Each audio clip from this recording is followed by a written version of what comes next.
While I enjoy a good game of Fallout 4, there are a few problems I have with it. Another settlement has sent word that they need our help. I'll mark it on your map. That, to be specific. But what if you had to deal with the trauma of being the worst person ever, all the time? Can you beat Fallout 4 as Preston Garvey? God, this is gonna suck. Quick rule set. I can only use the laser musket and upgrading it is fine. I have to wear Preston Garvey's clothes at all times, and my special stats will reflect Preston's, but when I level up, I can choose any perks I want, except for the intense training perks. It's also set to very hard. Ready? Let's get this over with. I make my character look like Preston Garvey, or should I say more like Preston Garvey's third cousin removed. I'm still not that good at character creation. I dink run my house for a bit, the Vault Tech guy shows up, and I allocate my stats wherever because I'm going to need to cheat my stats to match Preston Garvey's later. The bombs fall, and we make it into the vault. My wife dies, and they take my baby. When I wake up from the cold slumber, I make my way through the entire vault without killing any roaches so I can keep the challenge clean. When I come to the Pip-Boy, I put it on, and since I'm not playing on PC, I have to use a cheat holotape to allocate my special stats, and to give myself Preston's clothes and a laser musket. These are my stats. You know, with the coat, it doesn't look half bad. Up to the surface to talk to Cosworth, I noticed my first problem. When I spawned in the musket, it gave me 5 ammo, but that was it. If I wanted to help myself at the Museum of Freedom, I'd have to get some ammo. I banked on the fact that there was some fusion cells at the museum, and that bit me in the ass later on. After a quick jaunt to the museum, I realized another thing that was going to make this challenge horrible. Preston's outfit only has 5 damage resistance, which is not good. I can get killed incredibly easy, and it happens more often than not in late game. I deal with the raiders outside of the museum, and make my way in. The raiders only take a 2 crank shot to kill, which isn't too bad. I meet up with myself, and the dialogue is now hilarious. Who's talking? Which one is which? I tell myself a brilliant plan to kill the rest of the raiders, and I ignore it in lieu of being Preston Garvey. Back outside, I have to make my shots count if I want to kill all the raiders and a Deathclaw. I jump off the roof and take a lot of damage, and get to work dispatching the raiders. Yeah, I ran out of ammo pretty quick, and there were still a few raiders and Deathclaws left. I'm not going to wait for the real Preston to kill everything, so I load a save from before the museum and head to the Cambridge police station to help the Brotherhood. On the way to the police station, there wasn't anything too interesting. I stopped to try and get a piece of pie, but failed. Then, a raider that wished nothing but my death tried to nuke me. I eventually stumbled onto the radio signal for the quest, and made my way to the station. When I got there, I did as little as possible to help Dance fight off the ghouls, and he thanked me and asked if I wanted to help him some more. In the station, I looted most everything I could find. There were some chems, and now's a good time to tell you that I also didn't allow the use of addictive chems during this playthrough since Preston hates them. Now that I was prepared, Dance wanted me to help him retrieve the deep-range transmitter from ArcJet Systems. On the way there, Dance did most of the work, killing raiders and blowflies. Inside of ArcJet, there would be a lot of synths, and they almost always had some fusion cells on them, which is why I'm doing the quest in the first place. The first group of synths were pretty easy to kill with Dance's help, and I brought my ammo count up to 50. The turrets were easy enough to kill, and Dance and I made our way deeper into the building. At the bottom of the room is an elevator, and I need to activate it. As soon as I activate it, a bunch of synths attack Dance, and I let them attack for a while so some bodies could build up for me to loot. After a while, though, they started to despawn, so I just hit the switch. After collecting all of the fusion cells I could find, Dance and I went up to the top room to clear the synths out. Oops! Looks like the Minutemen will never get back together. The second time around was going much better, until I fell off of the walkway and died. Ugh. What's that saying? Third time's a charm? Well, it was in this case. Dance and I killed all of the synths and retrieved the part and fusion cells and left the building. Dance gave me a gun I'd never use, and I went back to the museum, actually ready to fight this time. I went in, killed everybody, and talked to myself again. Back on the roof, things went much better this time. I had plenty of ammo to kill all of the raiders and the Deathclaw. It ended up taking quite a bit of ammo, but I did end up killing the Deathclaw nonetheless. I told myself that we were going to Sanctuary, and I got this cool shot of 2 Prestons walking out of the museum. At Sanctuary, I upgraded my laser musket to a 4-crank variant and talked to Preston for a quest, since I would be siding with the Minutemen. He told me to go to 10 Pines Bluff and help out the settlement. The way there was peaceful minus a few mole rats, and I made it with ease. The settlers said they were being attacked by raiders from Corvega Assembly Plant, and they wanted my help. I stopped at Bedford Station and killed some ghouls on the way. The new musket was pretty powerful, at the expense of wasting all of my ammo. Once I hit Lexington, I went into the Super Duper Mart to try and get some experience, and for some more supplies. It was pretty easy, and I left with rather full pockets. Now let's get to Corvega. Right outside of the plant, I got a sneak attack critical which sent everyone into panic mode. I killed most of the people outside, and then I decided I needed more ammo before I went in. It was time to go to Diamond City. The walk there was incredibly quiet, and I had to listen to Piper try and BS her way through the gate. When she asked me to go along with her, I agreed, and she got the gate to open. I ignored Mayor McDonut and made my way to Arturo's place to buy some ammo. He had plenty, but I still wanted more, so it was time to find Goodneighbor. Even though this was also a short walk, it took me so much longer. The area surrounding Goodneighbor is filled with raiders, ghouls, dogs, and super mutants, and to say the least, they made me into a Preston Garvey casserole. It took some time, but I managed to get past most of the enemies. I ignored this asshole and went straight to Cleo to buy some ammo. Cool, but still not enough. Let's go to Bunker Hill. There were a handful of raiders on the way, but I ignored them for the most part. At Bunker Hill, Deb sold a few fusion cells, and I was ready to go back to the assembly plant. Not really. I wasted so much of the ammo that I bought from each vendor getting to the next vendor that I felt like I needed more ammo, so I waited for a few days and did the whole thing over again, except without dying or wasting ammo. Now let's get back to Corvega. There were a solid chunk of raiders in Corvega, but they didn't pose as much of a threat as I would have guessed. I got to the part where you have to kill Jared, and I almost one-shot him. But I didn't. He healed and made my life that much harder. In the end, I outpowered him. Just him. I left everyone else alone. I fast travel back to Ten Pines Bluff, and we have a new settlement with the Minutemen. Whoop-de-doo. Back at Sanctuary, I give myself a promotion to General of the Minutemen, and get tasked with another settlement quest. Hi, Future Nick here. Just want to tell you that I completely forgot that you could take Preston Garvey as a companion right now, and later on in the video I say that you have to wait until this certain time to get him as a companion. Don't put that into perspective. Sorry, forgot about it. Anyway, back to the video. I put it on the back burner for now, in lieu of giving an interview to Piper for easy experience, and to start the quest to find Nick Valentine. Ellie tells me that Nick hasn't been back in a while and gives me the details about his last case. Time to head for Park Street Station. Inside of the station, there are triggermen, and they like to use submachine guns, which are normally not a problem, but they are definitely a problem when you have no armor. In the lower section of the station, there were a lot more triggermen than I would have liked, but cover allowed me to pass this part without too many problems. Once I make it into the vault, there are even more triggermen. That's just great. They fall easily enough, and I make my way to where Nick Valentine is being held. I one-shot Dino and open the door for Nick. He asks a few questions, and then remembers that we're in a vault full of wannabe gangsters, and decides to ask questions later. Nick Valentine is a valuable asset here, and by that, I mean he's my meat shield while I kill everyone. The rest of the vault was pretty easy, and we made it back to the entrance unscathed. Skinny Malone was waiting for us, and since I'm a man of high charisma, I convinced his girl to leave him, and then he let us leave, and that was that. On the outside, Nick asked some questions, and said that I should meet him back at Diamond City so he can ask me some more questions. Before I went to Nick's, I stopped at Arturo's to buy some ammo, and then I went to Goodneighbor to buy some from Cleo. At Nick's agency, I was asked probing and invasive questions, and this led Nick to believe that the kidnapper of my son was a man named Tony Kellogg. Kellogg had a house in Diamond City, and Nick suggested that we check there for some clues. It was locked, and neither of us could pick it. Nick suggested that I go to the mayor's office and see if he'd give me the key. Piper was at the mayor's office, and the mayor's secretary was being a snotty little dick to her. The secretary told me that the mayor would see me, so I went and asked the mayor, and he said no, cause he's an asshole. He wouldn't take my bribe either, so I shot him in the head, and that didn't kill him because Bethesda's not a fan of having fun. I reloaded and asked the secretary for the key. She said she wouldn't give it to me, but a woman can never say no to a sharp-dressed man like me. With the key in my hand, I went back to Kellogg's house and went in.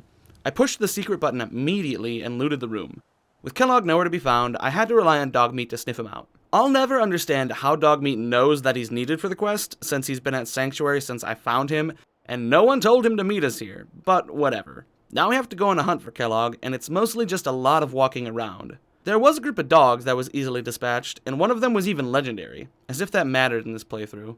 Hey, boo-boo, let's go get some picnic baskets. There were some ghouls on a bridge, and for some reason I just couldn't hit them with bats. Like, for real, what the hell? After I kill the ghouls, it's a cakewalk for the rest of the way to Fort Hagen. I tell Dogmeat to go home and never see him again. Inside of the fort, there are many synths, and I thought that as I killed them, I'd be able to get my ammo stock up. But it stayed the same throughout the whole fort, practically. It was easy, abysmally easy.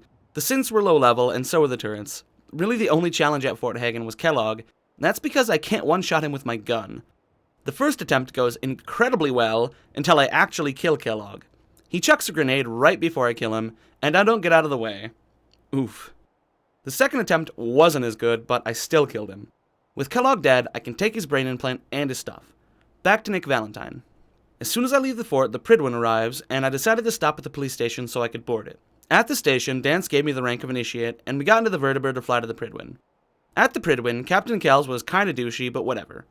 I listened to Elder Maxon's speech, and he gave me the rank of knight and told me to meet the crew. The crew only consists of 4 important people to meet.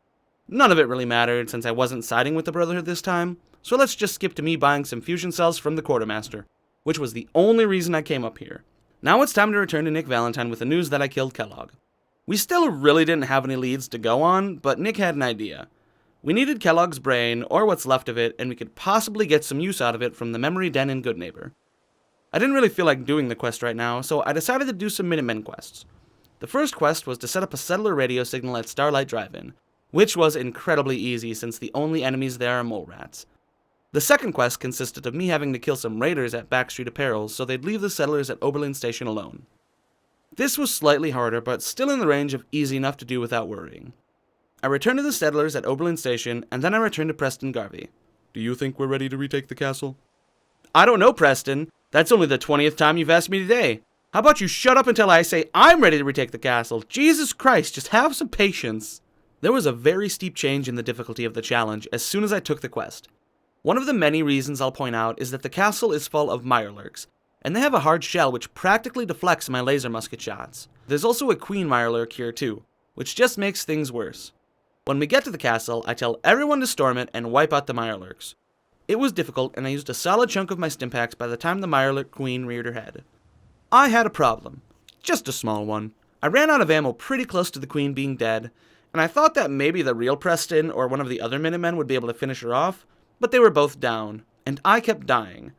Great. What a waste of time. Now I had to reload a save and purchase some more ammo for the fight.